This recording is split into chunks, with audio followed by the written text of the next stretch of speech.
समाधान समाधान समाधान समाधान समाधान समाधान।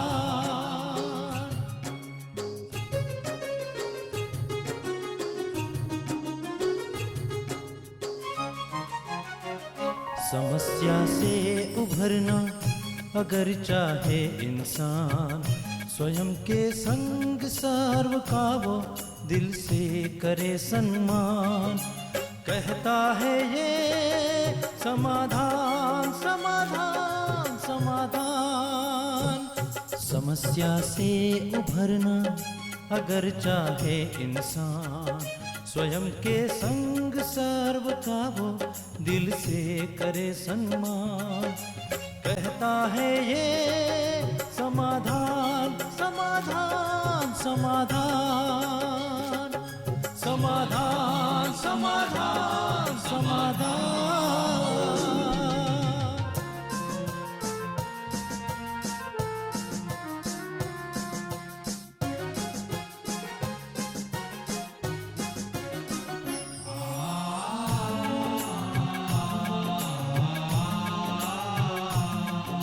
तनाव बन मुटाव की अगन से स्वयं तू संभल ले, है इसी में शान।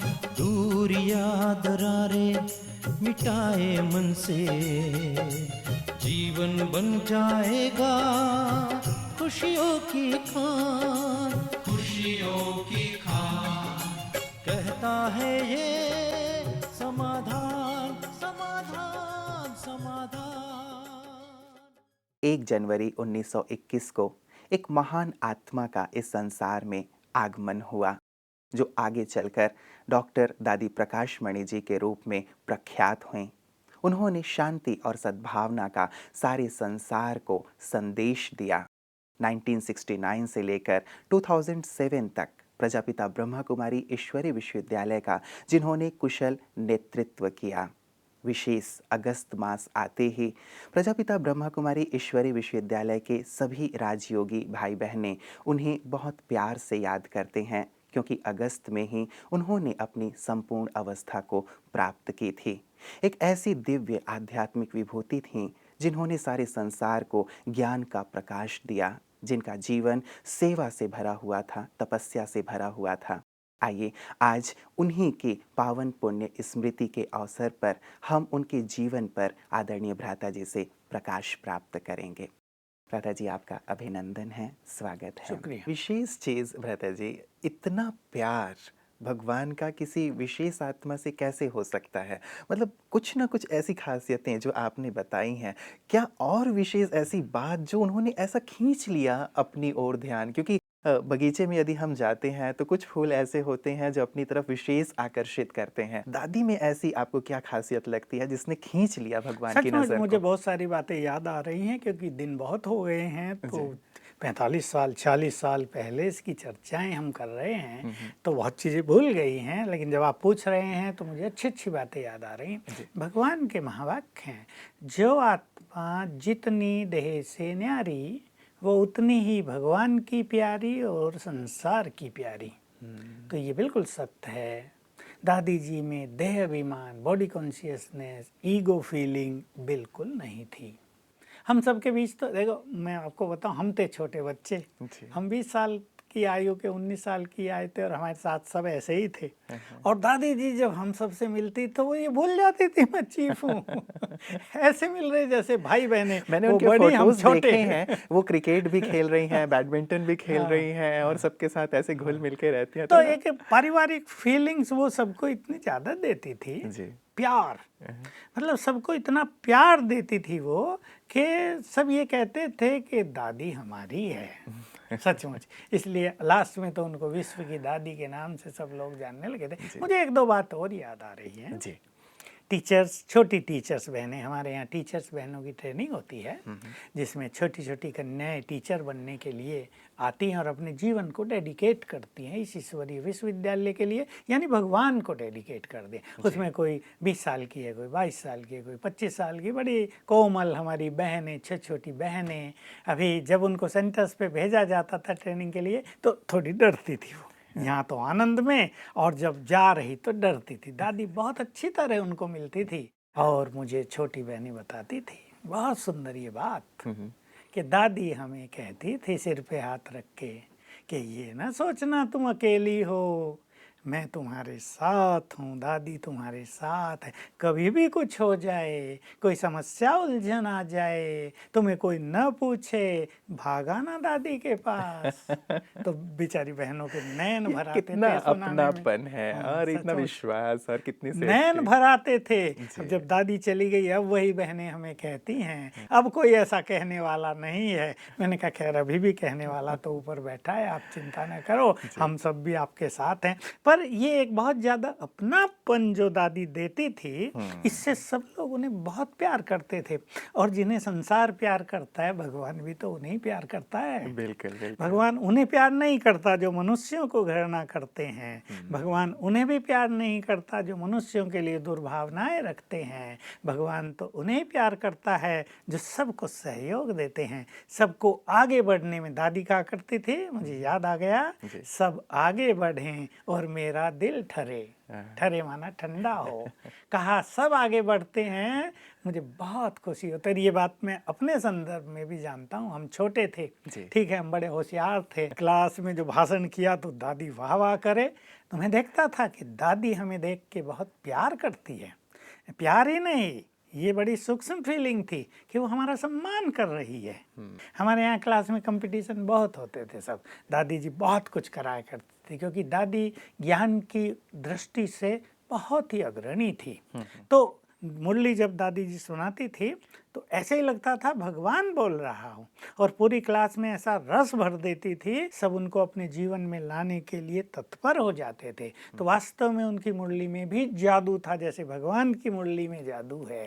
मुरली माना महावाक्य जो सुनाते हैं, जो लेक्चर दिया जाता है, बहुत प्रभावशाली था। और मुझे याद रहता है मैंने 35-36 साल तक उनके महावाक्य सुने क्लास में बैठकर, और मेरे लिए वो 1 घंटा परम सुख का समय होता था। रोज 1 घंटा मैंने अति आनंद पाया जब दादी जी सामने बैठकर मुरली सुनाती थी। जी। भगवान उन्हें क्यों प्यार करता था, आपने जो प्रश्न पूछा है, एक बात मुझे और याद आ रही है जी। और जो आपने शुरू किया था कि दादी कैसे बड़ी बनी, वो कहानी मैं सुना देता हूँ जो दादी सुनाया करती थी। तो दादी कहती थी, अपना अनुभव सुनाया करती थी। जब हम लोगों की क्लास होती थी ना, हम जो यहाँ रहते हैं परमानेंट, टीचर बहनें तो बाहर से आती थी और पार्टियां भी आती, तो कहती थी देखो तुम लोग सोचते हो कि दादी बड़ी है, बहुत मौज करती है, ऐसा नहीं, दादी को बहुत सुनना पड़ता है, दादी को भी बहुत सहन करना पड़ता है, और मैं फिर सब कुछ संभाल लेती हूँ। बहुत बड़ी महानताएं हैं ये तीनों। जिसको बड़ा बनना हो उसको सुनना तो पड़ेगा ही, बिना सुनने की शक्ति के कोई बड़ा नहीं बन सकता। उसको सहन भी बहुत करना पड़ेगा। ऐसा नहीं बड़े हो गए तो लोग गाली नहीं देंगे, बड़ों को ज़्यादा गाली खानी पड़ती है। जो जितना बड़ा काम करेगा, जिसकी जितनी बड़ी जिम्मेदारी होगी, उसे गालियाँ भी उतनी ज़्यादा खानी पड़ेंगी, क्योंकि सभी लोग आने वाले तो महान नहीं होते ना। फिर तीसरी बात बहुत इम्पोर्टेंट थी, मैं सब संभाल लेती हूँ। हमारे अपने हैं, ये हमारे भाई बहने हैं, ये हमारा परिवार मतलब है। वो बात रखी नहीं उन्होंने कि इस बंदे ने मुझे वो ऐसा चित्त कहा पे था। ठहरती नहीं थी। ये हम रोज देखते थे, दादी वैसा ही प्यार सबको दे रही है। वो क्लास में मुरली सुनाने आई तो उनसे ही पूछ रही है, बार बार हंसा रही है, उन्हें गाली दे रहे थे, दादी को बुरा बोल रहे थे। आज वो बेचारे लज्जित हो रहे हैं कि दादी जी तो हमें ही सबसे ज्यादा प्यार कर रही है। दूसरों को बदलने का ये कितना सुंदर तरीका है कि उनकी बुरी बातों को दिल में न रख के हम उन्हें सम्मान दें, आगे बढ़ाएं, तो हम उनका दिल जीत लेते हैं। और सचमुच ये बड़प्पन का कितना बड़ा एक बहुत बड़ी चीज। अब निशानी मैं है। वही बात सुना दी दादी के शब्दों में, दादी जो हमेशा सुनाया करती थी कि तुम सब जानते हो दही वड़ा कैसे बनता है? दही वड़ा माना बड़ा। जी जी। पहले दाल को सारी रात भिगोया जाता है, फिर पीस दिया जाता है, फिर फेंटा जाता है, फिर उसको तल दिया जाता है, फिर पानी में डाला जाता है, फिर दही में ऊपर मिर्च मसाला डालते हैं, तब बड़ा बनता है। तो हम बड़े बनते हैं, ऐसे ही बड़े नहीं बनते। जी। तल दिए जाते हैं, पीस दिए जाते हैं, तब तो जाके बहुत बड़े तब बनते बड़े हैं। बन और बड़े कार्य करने में बड़ी बाधाएं आती ही हैं। ये कोई न सोच ले कि बड़े बन गए तो बस पद पर, सीट पर, सिंहासन पे बैठा दिया गया। बहुत निर्भय, सुनने की शक्ति वाला, बहुत पावरफुल मेंटलिटी वाला, नहीं तो उन्हें नींद ही नहीं आएगी रात को। ऐसा ही होना चाहिए। ले दादी हमेशा सुनाती थी, दादी ने कभी अपने जीवन में नींद की गोली नहीं खाई कि मैं तो बिस्तर पे जाती हूँ, बाबा को गुड नाइट करती हूँ और ऐसा लगता है बाबा गोद में सो गई और ठीक सवेरे 4 बजे से पहले ही आँख खुल जाती हैं। तो ये महानताएं थी उनमें। चित्त पे कुछ नहीं ठहर रहा था, सब कुछ सुन रही थी, सबकी सुन रही थी। दादी कहा करती थी, मुझे तो सबकी सुननी पड़ती है, एक की न सुनूं वो कहेंगे देखा दादी छोटों की नहीं सुनती, बड़ों की सुनती है, मुझे तो भाई सबकी सुननी पड़ती है। और निर्णय लेना भी पड़ता है, तो निर्णय का बड़ा महत्व होता है। जो चीफ है उस के निर्णय किसी के जीवन को बदल सकते हैं, किसी को महानता में ले जा सकते हैं, तो किसी को परेशानी भी कर सकते हैं। लेकिन दादी के निर्णय भी ऐसे होते थे कि सब संतुष्ट हों, सब खुश हों। चलो कोई आगे नहीं बढ़ रहा है, जो जहाँ है वहीं खुश रहे, जो सेवा करता है वो करे, खुश रहे, संतुष्ट रहे, अपना योगदान देता रहे। ये सब महानताएं थी दादी जी में। इन्हीं महानताओं ने उन्हें महान बनाया। मैं जो दादी जी की किताब पढ़ रहा था भ्राता जी, सब ने जो ब्रह्मा कुमार कुमारियाँ हैं, सब ने बहुत ही प्यार से उसमें अपने अनुभव लिखे हैं। और उसमें जो आपका अनुभव था, उसमें आपने लिखा है कि दादी जी एक कुशल प्रशासिका थीं, मतलब उनका प्रशासन बहुत ज़बरदस्त था। क्या ऐसी विशेष बात, आज भी हम प्रशासन देखते हैं अलग अलग लोग कर रहे हैं, लेकिन दादी जी में क्या विशेष था उनके प्रशासन की जिसकी हम चर्चा करते हैं, और आपने भी जिस बात को विशेष करके कहा है? महावाक्यों में हमने एक बहुत सुंदर बात सुनी है कि जो व्यक्ति स्वयं पर शासन करता है वही दूसरों पर शासन कर सकता है। जी। दूसरों पे शासन करने की इच्छा न हो, केवल स्वयं पे शासन करने की शक्ति हो, वही व्यक्ति दूसरों को अपने कंट्रोल में रख सकता है। जहाँ उनको कंट्रोल में रखना न पड़े, हुए सेल्फ कंट्रोल्ड हों। तो हमारे यहाँ जो बहुत सारे लोग आते थे वो ये कहते थे कि आपके इस कार्य में हम एक चीज़ नोट करते हैं, और वो है हर व्यक्ति सेल्फ डिसिप्लिन्ड है। यहाँ ऑफिसर्स और मैनेजर दिखाई नहीं दे रहे हैं, लेकिन हर व्यक्ति अपना कार्य जिम्मेदारी से परिपूर्ण कर रहा है। तो दादी जी में ये बहुत बड़ी क्वालिटी थी, उन्होंने सबको सेल्फ डिसिप्लिन्ड कर दिया था। हम तो देखते आए, बिल्कुल जब बाबा ने देह त्याग किया तब हमारे इस महान यज्ञ की जो स्थिति है छोटी सी थी जी। और दादी के नेतृत्व में ऐसा कहीं एक छोटे से पौधे से एक विशाल वृक्ष बन गया। यानी 140 देशों में ये फैल गया, उनके समय तक 135 देशों में। तो एक तो ये उनके एडमिनिस्ट्रेशन की विशेषता थी कि वो किसी पे राज करना नहीं चाहती थी, स्वयं पे राज, स्वयं पे स्ट्रिक्टली राज, दूसरों पे प्रेम का राज्य, स्वयं की कर्मेंद्रियों पर राज, स्वयं के मन बुद्धि पर राज, स्वयं को उन सब डिसिप्लिन्स में चलाना जो शिव बाबा ने दिए हैं, और दूसरों पर करना था प्यार का राज। बस ये उनकी मुख्य चीज़ थी। और जैसे मैंने पहले कहा, दादी को ये था, दादी कहा करती थी, मैं किसी के आंसू नहीं देख सकती। तो जैसे उनको था, मैं परिवार की चीफ हूँ तो मेरे परिवार में सब सुखी रहें। दादी क्लास में ही बोला करती थी, देखो भाई सब सुनो, कोई गलत ना समझना, दादी ने जीवन में कभी झूठ नहीं बोला। तो सत्यता की शक्ति, प्रशासन की शक्ति बन गई थी उनकी। फिर बहुत अच्छी योगिनी थी, सवेरे 4 बजे उठ जाना, बाकायदे 1 घंटा योग अभ्यास करना, उसके बाद ईश्वरीय महावाक्यों की स्वयं स्टडी करना, क्योंकि क्लास में सुनाने हैं। तो ज्ञान की मुरली, जैसा मैंने पहले कहा, वो तो बस दादी उसमें पहले स्थान पर थी। उनसे पहले जगदम्बा सरस्वती थी, तब तो वो तो मुरली नहीं सुनाया करती थी, वो तो बाबा ही थे तब तो। लेकिन दादी जी ही, ऐसा हम कहेंगे, प्रथम ऐसी एक महान आत्मा थी जिन्होंने ज्ञान को इतना सुंदर सबके सामने रखा कि लोग गदगद होकर जाते थे। सदा ही यहाँ पार्टियाँ रहती थी, हमारे इस यज्ञ में बहुत सारे प्रोग्राम्स चलते थे, हम उनकी चर्चाएं तो आगे करेंगे। बहुत सारी कॉन्फ्रेंसेज हुई, लेकिन लोग बाहर से बहुत आते थे। हर व्यक्ति अपनी समस्या लेकर दादी के पास आता था, हर व्यक्ति दादी से प्यार पाना चाहता था, हर व्यक्ति दादी से एक ऐसी दृष्टि पाना चाहता था जिस दृष्टि को पाकर वो निहाल हो जाएं।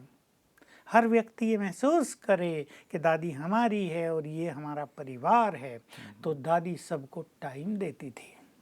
ये सबसे बड़ी बात है। एडमिनिस्ट्रेशन की बहुत बड़ी चीज़ थी कि वो अवेलेबल थी सदा। हमें तो ऐसा टाइम दिया हुआ था कि जब चाहे आ जाओ, क्योंकि हम कार्य की जिम्मेदारी ले रहे थे। और मुझे तो फिर बाद में जब कारोबार बहुत बढ़ गया तो मुरली के तुरंत बाद 8 बजे का टाइम दिया हुआ था कि पहले आधा घंटा तुम्हारे लिए, जितना भी तुम टाइम लेना चाहो। फिर थोड़ा सा समय दिया हुआ था, यज्ञ निवासी कोई भी दादी से मिलना चाहे तो किसी किसी को मैं अपने साथ ही ले आया करता था। मुझे कुछ ज़्यादा काम नहीं होता था कि चलो मेरे टाइम में आप भी मिल लो दादी से, जो भी आपको कहना है पूछना है पूछ लेना। तो दादी हर एक को टाइम दे रही थी, हर एक की समस्या को सुन रही थी, क्योंकि सबको दादी से एक निर्णय लेना होता था। दादी ऐसी सीट पर थी, कोई बिजनेस के बारे में कुछ पूछने आया है, कोई नौकरियों के बारे में कुछ पूछने आया है, मैं इस फील्ड में जाऊं या इस फील्ड में जाऊं, मैं ये कार्य करूं या न करूं, मेरे सामने ये सिचुएशन है, मैं इसको कैसे पार करूं। तो दादी जी सबको बहुत अच्छा समय देती। मतलब जैसे हमारा मंच है समाधान का, तो दादी जी भी समस्या का समाधान किया करती थी और हम उनके कार्य को आगे बढ़ा रहे हैं। दादी जब ये फ़ोन आदि ये सब नहीं थे तो मुरली के बाद 8, सवा 8 से और 10 बजे तक पत्र लिखा करती थी सबको। जिनके पत्र आए हैं उनके उत्तर लिखा करती थी। सेंटर्स पे डायरेक्ट फ़ोन तो कहीं होते ही नहीं थे, ये ईमेल और ये सब साधन तो बाद में आए हैं। तो कभी कभी हम बीच में जाते थे किसी कार्य से, तो दादी कभी नहीं कहती थी अब मैं पत्र लिख रही हूँ क्यों आए, हाँ सुनिए आओ काम है कुछ, और पत्र छोड़ के 2 मिनट मेरी बात सुनेंगे। ये एक बहुत बड़ी महानता थी। नहीं तो लोग डिस्टर्ब हो जाते हैं, दिखता नहीं है मैं काम में बिजी हूँ, तुम क्यों आए अभी। नो, जब चले गए तभी वेलकम। तो इसलिए हम लोग बहुत ओपन थे जाने में। तो मुझे तुलसीदास की एक बात याद आया करती थी, आवत ही हर से नहीं नैनन नहीं स्नेह, तुलसी तहाँ न जाइए कंचन बरसत में। जो आपके जाते ही खुश न हो जाए, जिसके आंखों में और होठों पे प्रेम न झलके, वहाँ कभी नहीं जाना चाहिए, चाहे सोने की बरसात हो। तो दादी ऐसी थी कि हम जब चले जाएं प्यार से कहती थी आओ कुछ काम है। अगर बहुत बिजी है तो कहती थी थोड़ा ठहर के आ जाना, कोई इम्पोर्टेंट बात नहीं है।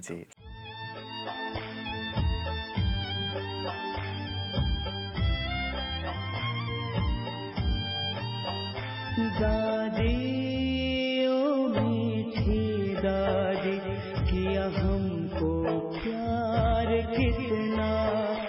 दादी ओ मीठी दादी, किया हमको प्यार कितना। कोई क्या दे सकेगा, दिया है दुलार जितना।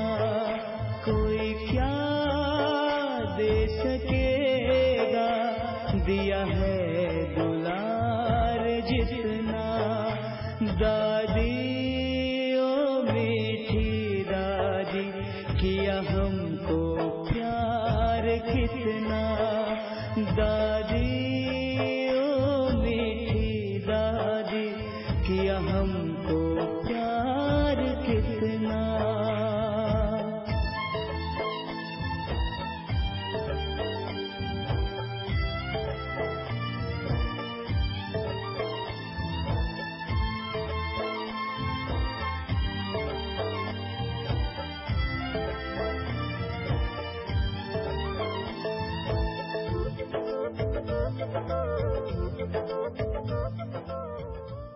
बड़ी बात है भ्राता जी। आजकल जो प्रशासन है उसमें हम तनाव देखते हैं, खींचतान देखते हैं। लेकिन आपने जो दादी जी की बात बताई कि इतनी बड़ी विश्वविद्यालय का संचालन करते हुए जो सारे विश्व में फैला हुआ था, फिर भी इतनी निश्चिंत, इतनी हल्की और सभी के लिए समय देना, सभी कार्यों को इतनी व्यवस्थित रूप से करना, मुझे लगता है कि जो प्रशासन करने वाले हैं उन सबको इससे सीख लेनी चाहिए। इसके पीछे विशेष करके क्या आपको लगता है भ्राता जी कि इतनी स्मूथली जिसमें सभी लोग खुश हैं, संतुष्ट हैं और दादी जी भी बिल्कुल हल्की, जैसे आपने कहा बिस्तर पे गईं और सो गईं। आजकल लोग तो 2-4 गोलियां खा भी आपने लें तो भी नहीं सो बहुत पाती हैं। अच्छा क्वेश्चन पूछा। इसका आंसर देने से पहले मैं उनके प्रशासन की एक बात और कह दूं, जी, बहुत इम्पोर्टेंट बात है।